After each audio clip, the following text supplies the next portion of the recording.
Clear हो गया सभी को ये? चलिए आइए, अब आपका स्लोप वाला फैक्टर भी क्लियर कर लेते हैं। देखो बच्चा, आगे आप लोग पढ़ेंगे कि स्लोप को हम लोग बोलते हैं tan थीटा। क्या बोलते हैं? tan theta. और याद रखना कि राइट एंगल ट्रायंगल, जैसे यहाँ पे देखिए एक तरीके से राइट एंगल ट्रायंगल बना हुआ है, तो राइट एंगल ट्रायंगल में tan थीटा का फॉर्मूला होता है परपेंडिकुलर अपॉन बेस। परपेंडिकुलर मतलब ये, और बेस मतलब आपका ये नीचे। ठीक, तो परपेंडिकुलर को हम लोग, ये देखो ये परपेंडिकुलर है और ये किसके पैरेलल है? डिस्टेंस के पैरेलल है ना, एक तरीके से क्या कह सकते हैं हम लोग, ये किसके पैरेलल है? वाई एक्सिस के पैरेलल है। और ये किसके पैरेलल है? ये बी, बेस हमारा क्या है? X axis. तो देखो y अपॉन एक्स जब हम लोग करते हैं तो हमें क्या मिल जाता है? tan थीटा मिल जाता है। तो यहाँ पर जब हमें स्लोप निकालना है तो देखो y कितना है आपका? y है आपका 20 और x कितना है? 4। तो ये आपका कैंसिल हो गया, ये आ गया आपका स्लोप। tan थीटा की वैल्यू आ गई आपकी कितनी?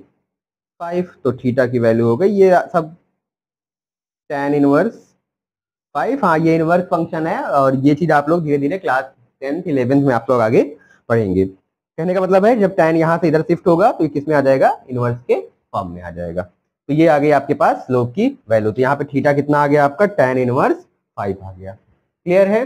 कभी कभी यहाँ देखो, यहाँ पे कभी कभी हमारे पास जैसे √3 आ जाए या 1/√3 आ जाए, या मान लो यहाँ पे स्लोप की वैल्यू कितनी आ जाए? 1 आ जाए, तो हमें पता है कि tan थीटा में ये जो 1 वैल्यू होती है वो tan 45 की होती है। जैसे मान लो कि अगर हमें यहाँ पे मिल जाता कि tan थीटा इक्वल टू, हम लोग यहाँ आ गया 1, तो tan थीटा 1 वैल्यू होती है tan 45 की। tan tan कैंसिल हो गया, थीटा कितना आ जाता है? 45 डिग्री। मतलब यहाँ पर देखो कुछ वैल्यूज हमारे पास स्टैंडर्ड वैल्यूज होती हैं, वो हम उनका हमें एंगल पता होता है। ठीक, लेकिन जब हमारे पास इस तरीके से वैल्यूज आ जाए जिसका हमें एंगल नहीं पता है तो हम लोग डायरेक्टली क्या करते हैं? इस तरीके से इस चीज को लिख देते हैं। क्लियर सभी को ये बात? ठीक, अभी के लिए इसको रफ कर रहे हैं। तो समझ गए आप लोग कि डिस्टेंस को जब टाइम से डिवाइड कर दिया तो हमें क्या मिल गया? यूनिफॉर्म स्पीड, या फिर हमें क्या मिल गया? स्पीड। में यूनिफॉर्म स्पीड नहीं कहेंगे, स्पीड कहेंगे। डाटा इस तरीके से लिया था कि यहाँ पर हमें चीजें जो मिली वो यूनिफॉर्म मिली। डाटा आगे पीछे कर दो तो चीजें कैसे हो जाएंगी? नॉन यूनिफॉर्म हो जाएंगी। अब देखो डिस्टेंस टाइम समझ गए, राइट? वेलोसिटी टाइम, भाई सिमिलर केस है। जैसे डिस्टेंस और टाइम के बीच में बनाया था वैसे वेलोसिटी और टाइम के बीच में बनाएंगे। या चलो डिस्टेंस टाइम लिया था तो अब क्या बोलते हैं, एक चीज बताओ मुझे, इसको डिस्टेंस कहा था, राइट? अभी अगर मैं इसको कह दूं कि ये है आपका डिस्प्लेसमेंट, यही है आपका टाइम, तो अब डिस्प्लेसमेंट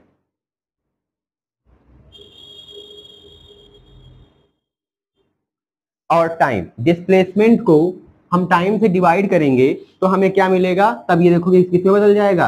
अब ये बदल जाएगा आपका किसमें? वेलोसिटी में। किसमें बदल जाएगा? वेलोसिटी में। क्लियर? तो अब यहां पर अगर इस डाटा के हिसाब से देखें तो ये हमें क्या मिल गया? यूनिफॉर्म। ये हमें मिल गया यूनिफॉर्म वेलोसिटी। क्लियर सभी को ये बात? तो डिस्टेंस टाइम ग्राफ, या फिर इसी को हम कह सकते हैं डिस्प्लेसमेंट टाइम ग्राफ। फर्क क्या आया? डिस्टेंस टाइम ग्राफ लोगे तो स्पीड, डिस्प्लेसमेंट टाइम ग्राफ लोगे आप तो क्या मिल जाएगा आपको? वेलोसिटी मिल जाएगा। क्लियर है? अच्छा, कॉपी पेन लेके बैठना, समझ रहे हो? पिक्चर नहीं चल रही है कि बस देख लिए, कॉपी पेन लिए रहो, वीडियो को पॉज कर करके चीजों को नोट करते रहो, तभी समझ में आएगा। कहानी की तरह देख लोगे सब दिमाग के ऊपर से उड़ जाएगा, क्योंकि ये ग्राफ है, बिना किए हो नहीं पाएगा। चलिए आइए देखते हैं। अब वेलोसिटी टाइम ग्राफ की बारी आ गई। या वेलोसिटी टाइम ग्राफ कह लो, भैया डिस्प्लेसमेंट से रिलेटेड है वेलोसिटी, है ना? और डिस्टेंस रिलेटेड क्या है? स्पीड। तो अब हम कह सकते हैं कि हम बनाने जा रहे हैं, या तो स्पीड टाइम ग्राफ बना लो, या फिर उसी को आप क्या कह लो? वेलोसिटी टाइम ग्राफ कह लो। क्लियर है? चलिए आइए बनाते हैं। नोट कर लीजिए सब लोग, इसको रफ करते हैं फिर।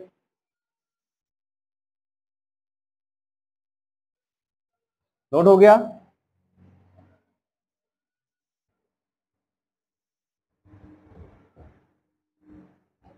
बहुत कुछ आपको इस ग्राफ से, इस वीडियो से सीखने और देखने को मिलेगा।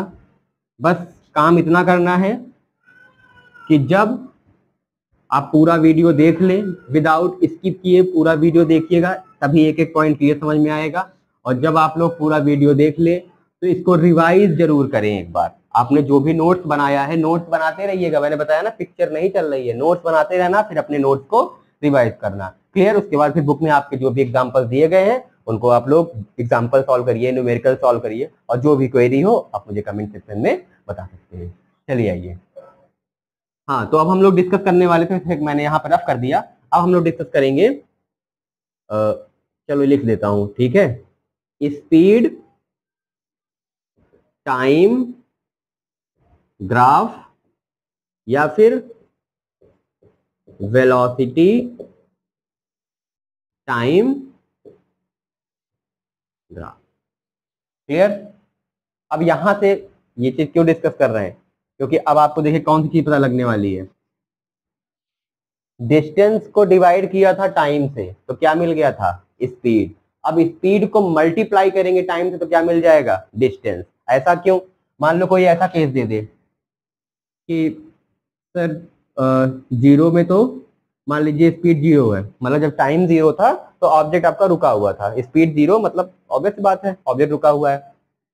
इसके बाद जब आपका टाइम 1 सेकेंड हुआ तो हम मान लेते हैं स्पीड या फिर वेलोसिटी जो भी कहना हो कह सकते हो कि स्पीड कितना हो गया? 5 मीटर पर सेकेंड। फिर आपका जब टाइम 2 हुआ तो ये कितना हो गया? 10। जब टाइम 3 हुआ तो ये कितना हो गया? 15। फिर जब आपका ये कितना हो गया? 4 हुआ तो ये कितना हो गया? 20। अब देखो, अब ये क्या है? ये है आपका स्पीड, और ये क्या है? अभी भी ये है टाइम। अब हमें इसको बनाना है, चलिए बनाते हैं। ध्यान से देखिएगा। 0, ये है 1, ये है 2, ये है 3, ये है 4। कितना जा रहा है? 0 पे 0 ही रहने वाला है, 1 पे 5, 10, 15, और ये कितना हो गया? 20। क्लियर? अब देखो कि सबसे पहले 1 सेकेंड पर जो स्पीड है वो कितनी है? 5 है। 1 पे आपकी ये जो स्पीड मिली है वो कितनी मिली है? ये मिली है 5। फिर 2 पे इस तरीके से जैसे मैंने उसमें बताया था बनाने के लिए, ये मिल गया आपको कितना? 2 पर जो स्पीड मिला वो हो गया 10। 3 पर, इसको ऐसे आगे बढ़ा लो, ये थोड़ा सा तिरछा हो गया,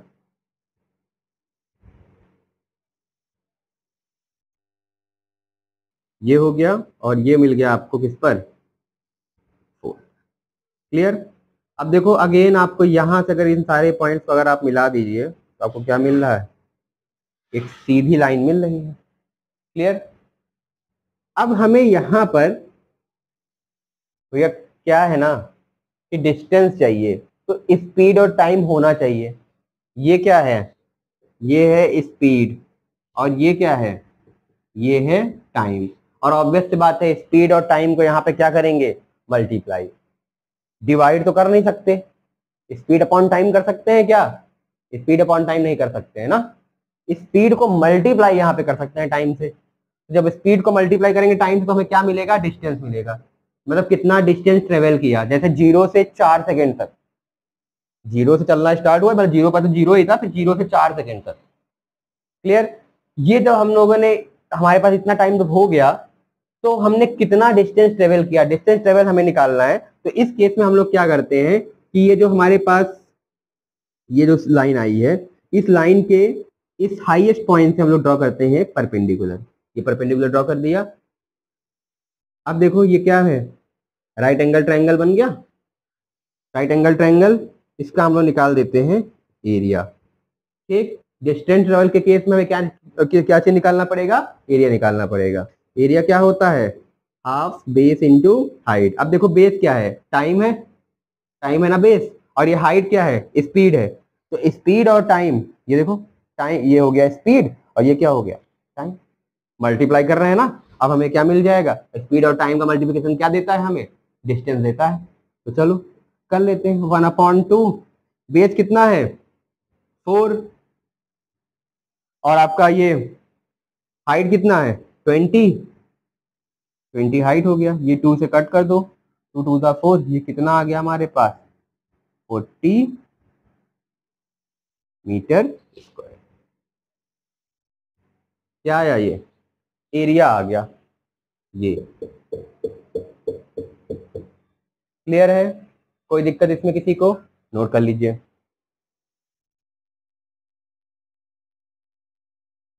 हो गया, नोट हो गया सबका? चलिए आइए देखते हैं। अब कितना आया, 40 आया ना। अब आओ यहां पर देख लेते हैं कि 40 आ रहा है या नहीं आ रहा है, बताना। 0 से 1 ये टाइम है, ये क्या है, स्पीड है। स्पीड और टाइम को मल्टीप्लाई किया तो क्या आया, डिस्टेंस, मतलब 5 और 1 को मल्टीप्लाई करेंगे तो क्या बचेगा, सिर्फ यहाँ पे 5 मीटर। फिर यहाँ पे देखो गैप है, मतलब इन दोनों के बीच में कितने का गैप है, 5 से 10 के बीच में 5 का गैप है, और 2 से 1 के बीच में कितने का गैप है, 1 का गैप है, यहाँ पे फिर 5। और यहाँ पे कितना आएगा, 10 से 15 कितना हो गया, ये आया 5, और यहाँ पर भी ये गैप, और ये देखो ये क्या आया, 5 आया। 5 कितना हो गया, 5 5 ये हो गया आपके पास 10, और ये कितना हो गया 15, और ये कितना आया 20। तो डिस्टेंस कितना आया 20 मीटर। अब कहेंगे सर यहाँ पर तो 40 आ रहा है, यहाँ पे 20 आ रहा है। अरे भैया ये एरिया है, देखो यूनिट देखने पता लग रहा है, मीटर स्क्वायर, और ये क्या है आपका 20 मीटर, ये है डिस्टेंस। अब यहाँ पर एरिया की ये किसके फॉर्म में आया है, एरिया के फॉर्म में आया है। अब आप इसको चाहो तो कन्वर्ट कर सकते हो, किस फॉर्म में, डिस्टेंस के फॉर्म में कन्वर्ट कर सकते हैं। क्लियर? चलिए आगे बढ़ते हैं। तो अब ये तो था स्पीड और टाइम, ऐसे ही आपको क्या मिल जाएगा, वेलोसिटी और टाइम। यहाँ पे वेलोसिटी मान लो, टाइम तो है ही आपके पास, तो वो क्या, वहां पर भी अगर हम लोग एरिया निकालेंगे तो वो हमें क्या दे देगा, डिस्प्लेसमेंट दे देगा। क्लियर है ये बात सभी को?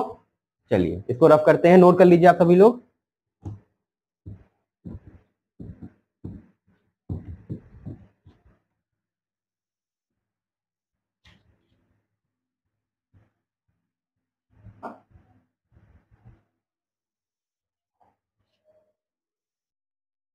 नेक्स्ट देखते हैं।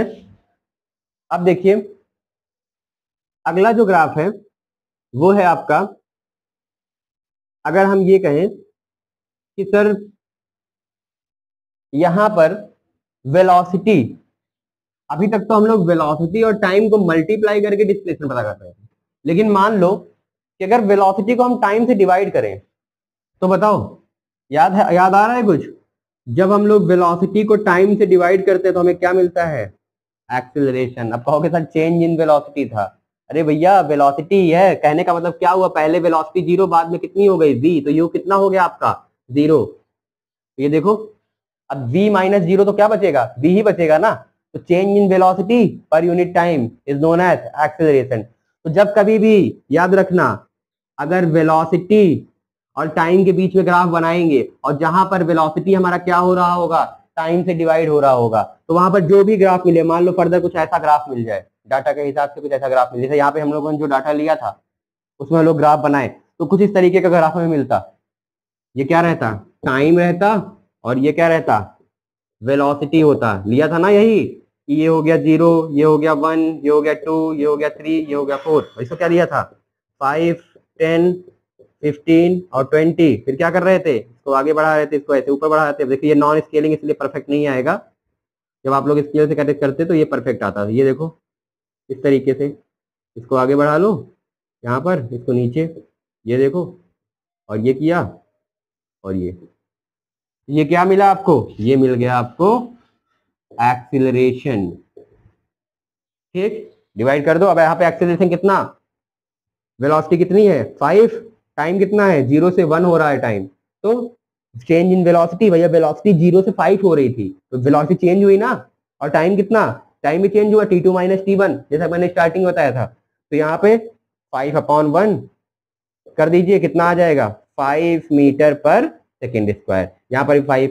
फिर आप आगे निकालना है, अब चाहो तो इन दोनों के बीच और इन दोनों के बीच में भी निकाल सकते हो, और चाहो तो ये पूरा पूरा निकाल सकते हो। देखो 0 से लेके 10 तक कितना चेंज हुआ वेलोसिटी, 0 से 10 हुआ, और टाइम कितना चेंज हुआ, 0 से 2 हो गया। तो कहने का मतलब क्या आया, v2 माइनस v1, v1 कितना है 0 है ना, 10 माइनस 0, और ये कितना है 2 माइनस 0, 10 माइनस 0 10, 2 माइनस 0 कितना आया 2, ये कट गया, देखो 5 मीटर पर सेकेंड स्क्वायर। तो एक्सेलरेशन यहाँ पर हमें मिला, और साथ में कैसा एक्सेलरेशन, इसको हम लोग बोलते हैं यूनिफॉर्म एक्सेलरेशन। क्लियर। अब इसी डाटा को थोड़ा सा आगे पीछे कर दो तो आपको क्या मिल जाएगा, नॉन यूनिफॉर्म एक्सेलरेशन मिल जाएगा। तो कहने का मतलब क्या हुआ कि वेलोसिटी को जब हम लोग टाइम से डिवाइड करेंगे तो हमें क्या मिलेगा, एक्सेलरेशन मिलेगा। इस फैक्टर को देख के हमें साफ साफ पता लग रहा है। क्लियर। अब एक दूसरा केस बताएं अगर आप लोगों को, आप लोग खुद सोचिएगा कि मान लो कुछ ऐसा है कि ये है टाइम 0 1 2, चलो आवर्स में लेते हैं इस बार, ठीक है। 1 आवर, 2 आवर, 3 आवर, हाँ सेकेंड में भी ले सकते थे, कोई दिक्कत नहीं, लेकिन आवर्स में लोगे वो आवर्स फील होगा आपको। क्लियर। तो 0 से 1 आवर में मान लो यहां पे हमने ले लिया अपनी वेलोसिटी 5 10 15 और 20। अब देखना ध्यान से, ये है हमारी वेलोसिटी और ये क्या है, टाइम। मैंने इस तरीके का एक ग्राफ बना दिया। अब देखो ये ग्राफ हमें क्या बता रहा है कि सर टाइम तो बढ़ रहा है लगातार, ये देखो टाइम तो आपका लगातार बढ़ रहा है, बट वेलोसिटी कितनी है, वो 15 किलोमीटर पर आवर में ले लें, किसी में भी ले लो यार, यहाँ आवर लिए हो तो किलोमीटर चलो पर आवर लेते हैं। तो सर टाइम तो बढ़ रहा है लेकिन वेलोसिटी अभी भी कितनी है हमारे पास, कांस्टेंट है। देखो 15 है, एक घंटे में 0 से 1 आवर में भी 15 थी, फिर 2 आवर में भी 15, 3 आवर में बढ़ी क्या, बिल्कुल सीधी लाइन हमें मिली है। तो इस केस में क्या हो रहा है, खुद ही सोचो कि अगर वेलोसिटी कांस्टेंट है मतलब वेलोसिटी चेंज ही नहीं हो रही है, तो खुद सोचो अगर चेंज इन वेलोसिटी ना हो तो एक्सेलरेशन हमें क्या मिल, भैया v माइनस यू, यही है change in velocity. v minus you upon T हमें क्या देता है, a। अब अगर वेलोसिटी चेंज ही ना हो मतलब वेलोसिटी आपकी जीरो, ये चेंज इन वेलोसिटी आपकी कितनी हो जाए, जीरो। वेलोसिटी जीरो ना हो जाए, चेंज इन वेलोसिटी हमारी कितनी हो जाए, जीरो हो जाए, मतलब वेलोसिटी चेंज ही ना हो, तो क्या एक्सेलरेशन मिलेगा, नहीं मिलेगा। ये देखो 0 अपॉन टी कितना आएगा हमारे पास, जीरो आ जाएगा। इसका मतलब यहाँ पर हमारे पास एक्सेलरेशन कैसा है, जीरो है। क्लियर। यहाँ पे क्या था, यहाँ पे हमें यूनिफॉर्म मतलब कांस्टेंट एक्सेलरेशन मिल रहा था क्योंकि देखो वेलोसिटी चेंज हो रही थी, यहाँ पर वेलोसिटी चेंज ही नहीं हो रही है। एक चेंज इन वेलोसिटी यहाँ पे कितनी है, जीरो, जबकि यहाँ पर ऐसा कुछ नहीं है, यहाँ पर जीरो नहीं था। आप लोग देखिए, ये देखो करके निकाल रहे थे ना, 10 minus zero upon 2 minus zero, यहाँ पर 5 माइनस जीरो, अभी इतने का अगर निकालना होता जीरो, ये 15 माइनस जीरो अपॉन में 3 माइनस जीरो, तो फिर से हमें कितना मिल जाता, 5 मिल जाता। तो यहाँ पर हमें क्या दिख रहा है, यहाँ पर हमें वेलोसिटी चेंज मिल रहा है। एक्सेलरेशन के लिए वेलोसिटी का चेंज होना बहुत जरूरी है, समझ रहे हो ना भैया। एक्सेलरेटर बढ़ाओगे तुरंत ही वेलोसिटी बढ़ जाएगी, सील की बात है। एक्सेलरेटर बढ़ा ही नहीं रहे हो तो ऑब्वियस बात है गाड़ी आपकी कांस्टेंट वेलोसिटी 50 पे चल रही है या 15 पे चल रही है तो 15 पे ही चलती रहेगी। अब या तो अगर एक्सेलरेशन कम करो तब ये वेलोसिटी कम हो जाएगी, तब फिर से देखो आपको एक्सेलरेशन मिला। तो एक्सेलरेशन अगर आपको चाहिए तो चेंज इन वेलोसिटी आपके पास होनी ही चाहिए। क्लियर। चेंज इन वेलोसिटी नहीं मिल रही है, इसका मतलब है यहाँ पर एक्सेलरेशन क्या है आपका, जीरो। तो ये ग्राफ हमें क्या बता रहा है, जीरो एक्सेलरेशन। कंफ्यूज बिल्कुल मत होना, बार बार वीडियो को रिवाइंड करके देखना और अपने नोट्स बनाते रहना, ठीक। वेलोसिटी और टाइम के केस में जब ये इस तरीके का ग्राफ है हमारे पास। अब चलो ये वाला चीज समझ गए। इसके बाद अगर हम आपसे कहें, नोट कर लीजिए सभी लोग वीडियो को पॉज करके, हो गया नोट, पॉज करिए वीडियो, नोट करिए। चलिए आइए देखते हैं।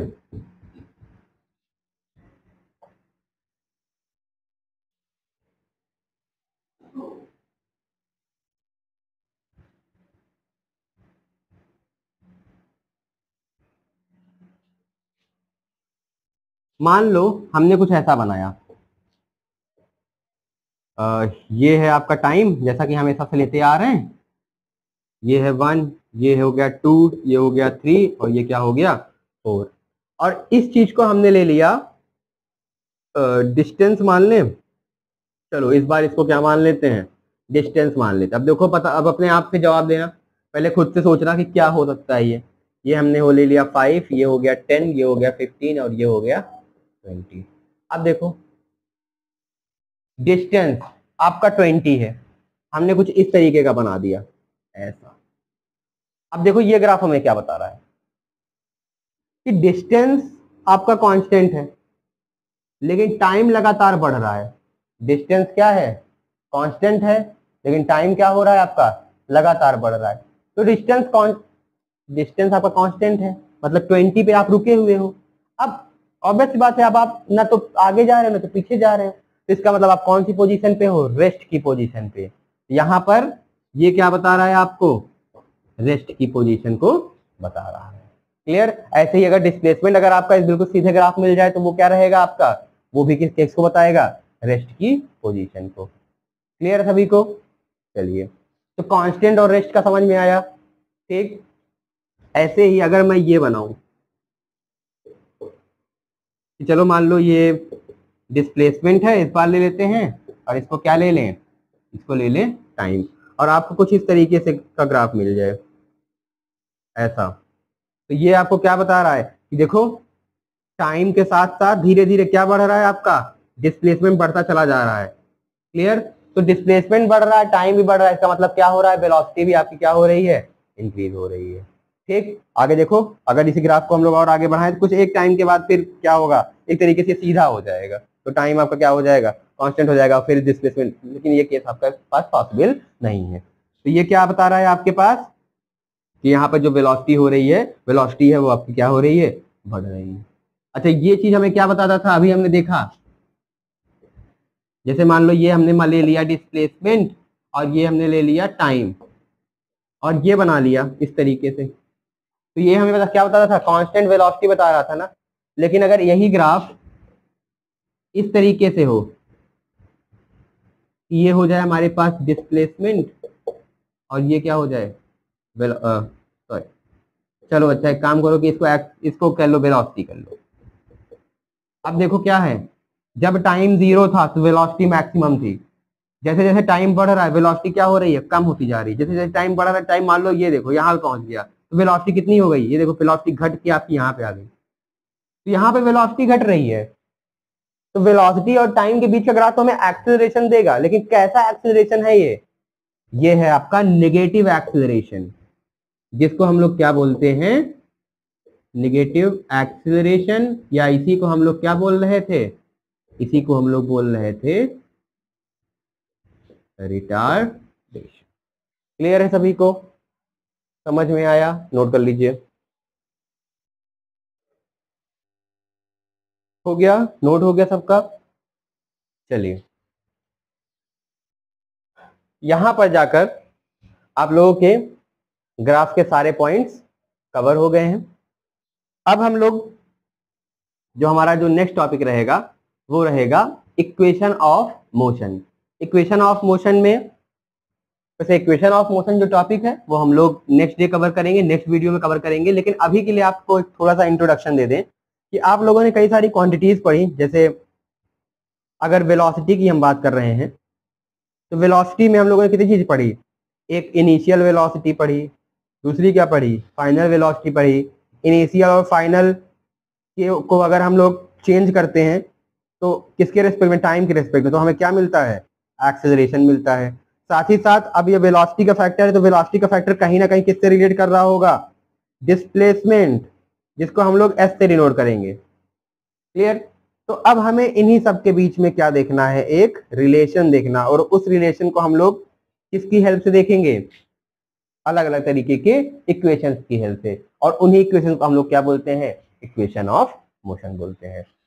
अब ये हो गया, आप लोग अपनी बुक से जो भी ग्राफ की प्रॉब्लम्स है उनको सॉल्व करिएगा, और जो चीज ना समझ में आए वो हमें कमेंट सेक्शन में बताना। वीडियो कैसी लगी ये बात भी हमें कमेंट करिएगा, और अपने दोस्तों के साथ भी शेयर करिएगा। साथ ही साथ हम लोग ये जो इक्वेशन ऑफ मोशन पढ़ने वाले हैं, ये हमारा मोशन इन वन डायमेंशन का आखिरी लेक्चर होगा, इक्वेशन ऑफ मोशन। वहां पर हम लोग इस इक्वेशन ऑफ मोशन को डेराइव भी करेंगे। क्लियर। तो वो हमारा आखिरी लेक्चर रहेगा, और उस लेक्चर के बाद मोशन इन वन डायमेंशन का एक और लेक्चर करेंगे, जिसमें हम लोग सिर्फ और सिर्फ किसके बारे में बात करेंगे, न्यूमेरिकल्स के बारे में बात करेंगे। उस पूरे लेक्चर में हमारे पास सिर्फ क्या रहेगा, न्यूमेरिकल रहेगा, ताकि आप लोगों को न्यूमेरिकल की प्रैक्टिस हो सके। क्लियर है।